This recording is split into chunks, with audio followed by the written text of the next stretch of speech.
My apologies, guys. I don't have any loose 1981 to 1983 front strut assemblies. They do look like the style, but the cartridge diameter at the bottom is narrower. I think it's a slightly smaller diameter. I'm not sure how much smaller. Someday I will have the front strut assembly off of one of my 82s, and then I'll be able to measure everything between those with all this. And then also someday I'll be able to compare the early front suspension to the late front suspension. So, what are we looking at here? Well, on the left here, I have two front strut assemblies from 1986 to 1990 Escorts, or EXPs.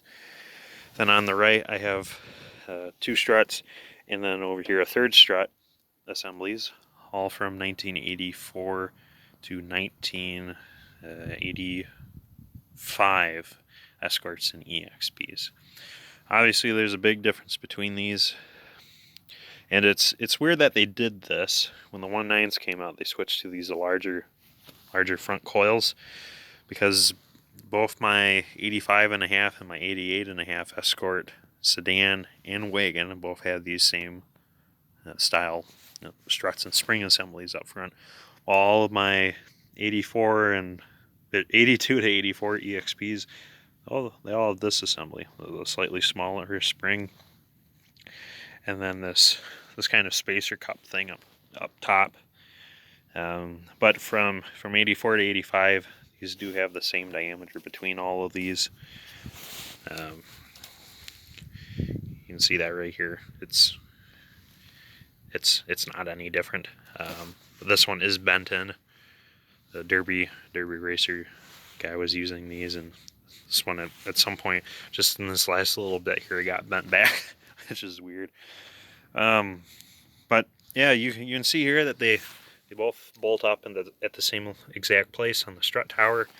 And these are completely interchangeable between any of the 81 to 90 strut towers. You can use either in either place. The screws are the same pitch for the top mounts. Obviously, the cups are a little bit different. Like I said, this actually all the 81 to 85s have this kind of cup on the top, while the 86s to 90s are more direct. The spring just has a small rubber spacer from the top cap.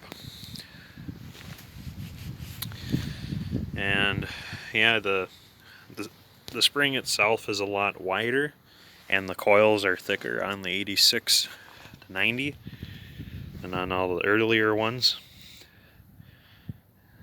You can also see that this one is obviously they're thinner, but they're not as wide, and they're not as tall. And this might be a fluke, and and I say that because it could depend on the strut brand. But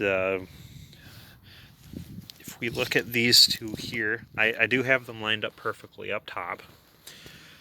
So you can see here that there is about a 1/4 of an inch difference in length between the 86 to 90 front struts and the this is an 84 to 85 front strut.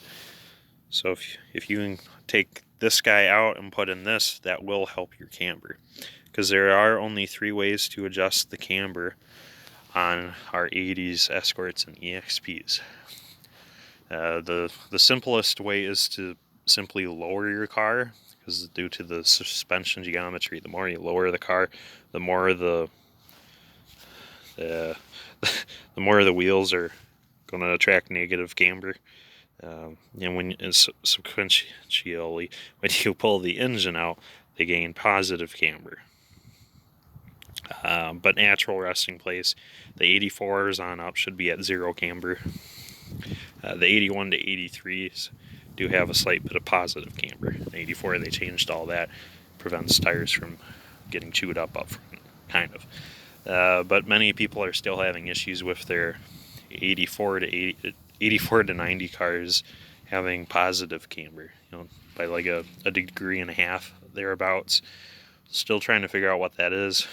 Maybe that is, the struts, which is whoever's making the struts, which is pretty much no one now. Whoever's making the struts might be making them too tall, or they're using too strong of a spring. Or there is a variance in control arms depending on who makes them. The other two ways of adjusting your camber is to make your lower control arm adjustable in length, because if you can make it a little bit longer, that'll help your wheel scoot out to negative camber. And your last option is adjustable camber plate tops. So you put those on your strut towers, and then you're able to move the top of your strut around, adjusting camber. But some people have had reliability issues with those, and they are getting difficult to find as well. So this really becomes the next best option, and possibly the only option, and honestly, that's only if you have an 86 to 90 car. You can drop your camber real easily by switching out one of your 86 to 90 strut assemblies with an 84 to 85 one. It will bolt in just fine. You won't notice any install differences, other than this area being different, physically smaller. I don't know how the springs compare. Sometime I will take all of these apart and try to measure the springs, or at least get a feel for what's stronger and what's not. Because rumor has it because this is only the front springs we're talking about, rumor has it the GT springs are the strongest, the stiffest. But for 81 to 83, you could get a TRX package, and that would give you slightly lower springs, but they're also a little bit stiffer than the normal 81 to 85 springs. Then for 84 and 85, if you had the turbo car, that's real similar to the TRX springs. The TRX suspension is the only thing I don't have. I do have a turbo suspension mount of an 84, but I have not removed that from the car yet. Someday I will. And when I do, I'll have that here on the ground beside me next to my 84 to 85. I'll have a 81 to 83 normal one. I don't have any TRXs. And then we'll have this 86 to 90 here. And then you'll be able to see all of them side by side, all the spring differences between them, the cartridge difference between them, strut caps, springs, shocks, the works. But this is pretty much everything I wanted to cover. So we'll see you later.